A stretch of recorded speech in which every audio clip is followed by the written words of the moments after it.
سب سے پہلے تو میں ماں باپ سے ریکویسٹ کروں گا،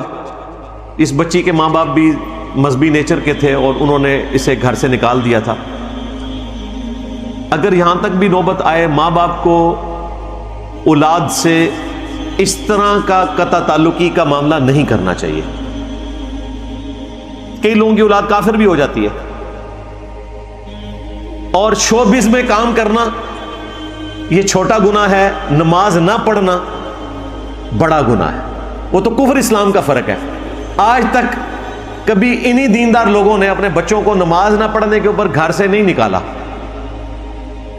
کیونکہ وہاں پہ ان کی عزت سو کالڈ جو انہوں نے لبادہ اوڑا ہوتا ہے نا، وہ سٹیج پہ نہیں لگتا۔ شوبز میں کوئی بچہ چلا جائے تو وہ لوگ باتیں کرتے ہیں،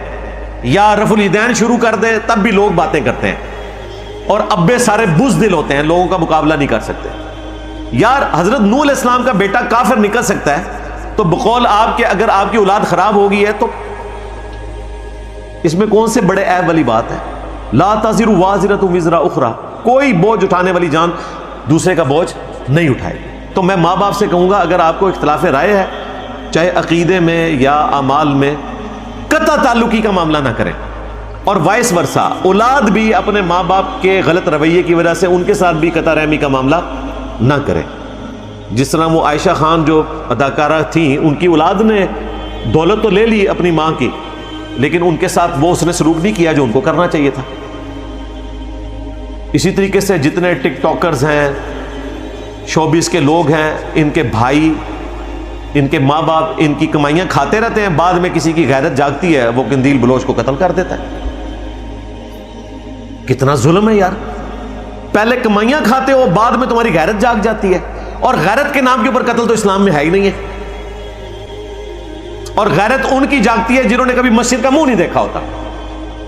اپنی زندگی ان کی اللہ اور اس کے رسول عز و جل و صلی اللہ علیہ وآلہ وسلم کی بغاوت کے اوپر مبنی ہوتی ہے۔ سوشل میڈیا پہ بھی جتنے لوگ کمنٹس کر رہے ہیں، ان کی اپنی زندگیاں کیا ہیں۔ یہ بچی پڑھی لکھی تھی، NCA سے اس نے بیچلرز کی ڈگری کی ہوئی تھی، کوئی عام ادارہ نہیں ہے، ٹھیک ہے،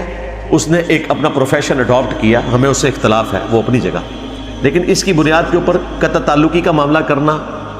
اور جس طرح وہ فائنینشیل کرائسس سے گزر رہی تھی، اگر اس کو صحیح طریقے سے اس وقت دیکھا جاتا، ماں کو تو پتا تھا لیکن شاید ماں کی سنی نہ ہو کسی نے۔ اس کے بعد حیران کن بات یہ ہے کہ جتنی دفعہ عدالت کے لوگ وہاں پہ اس کے دروازے کے اوپر وہ کاغذ چشمہ عدالت کی طرف سے کرنے گئے ہیں، ان کو کیوں نہیں لاش کی بدبو آئی؟ ہمسایوں کو تو چلے نہیں آئی، وہ 5 مہینے کے لیے کہیں چلے گئے تھے، جو ہر مہینے آ کے وہاں پہ کاغذ لگا رہے تھے، ان کو بدبو نہیں آئی ہوگی، لیکن آپ کو پتا ہے لوگ ڈرتے ہیں کہ اگر ہم نے بات کی تو کل کو ہم نہ پھنس جائیں بیچ میں، یہ وجہ ہوتی ہے۔ بہرحال جو کچھ ہوا وہ کافی دردناک مناظر ہے۔ میں تو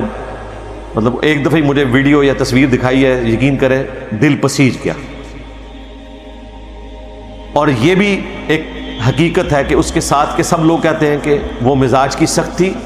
لیکن کریکٹر والی عورت تھی، یعنی کریکٹر اس پوائنٹ آف ویو سے کہ اس کا کوئی اس قسم کا نہ کوئی نشے والا معاملہ تھا، نہ کوئی باقی معاملات تھے، وہ چیز نہیں تھی۔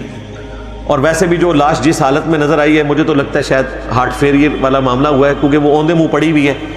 عین ممکن ہے، اندر سے دونوں کنڈیاں لگی ہوئی ہیں، باقی پورا گھر صاف ستھرا ہے، باہر والی کنڈی بھی اندر سے ہے، کمرے کی بھی اندر سے لگی ہوئی ہے۔ تو 42 ایئرس ایج تھی، اس عمر میں اس طرح کے چانسز ہوتے ہیں، صحت مند بندوں کے ساتھ بھی اس طرح کے ایشوز بن جاتے ہیں۔ بہرحال اللہ تعالیٰ اس بچی کی مغفرت کرے۔ حقیقت بات ہے، ہماری اپنی اولاد ہے، ہمارا بھی دل دکھا، کسی کے ساتھ بھی اس طرح کی ایکٹیویٹی ہو سکتی ہے۔ شروع میں تو ماں باپ نے لاش لینے سے انکار کیا، لیکن جب سوشل میڈیا کے اوپر کرٹیسزم آیا تو شکر ہے کہ ان کے والد صاحب نے فرنٹ سے لیڈ کیا اور لاش منگوا لی، اور جنازہ بھی ہوا، وہ شامل ہوئے۔ خوشی کی بات ہے اس حوالے سے کہ جب ایک شخص دنیا سے چلا گیا تو اب آپ اس کے ساتھ کس قسم کی دشمنی اس حوالے سے نبھائیں گے؟ اب تو آپ کی دعاؤں کی ضرورت ہے اس کو آخرت کی زندگی میں، اس لیول پہ جا کے نفرت کا اظہار کرنے کی ضرورت نہیں ہے۔ بہرحال میں جو CM ہیں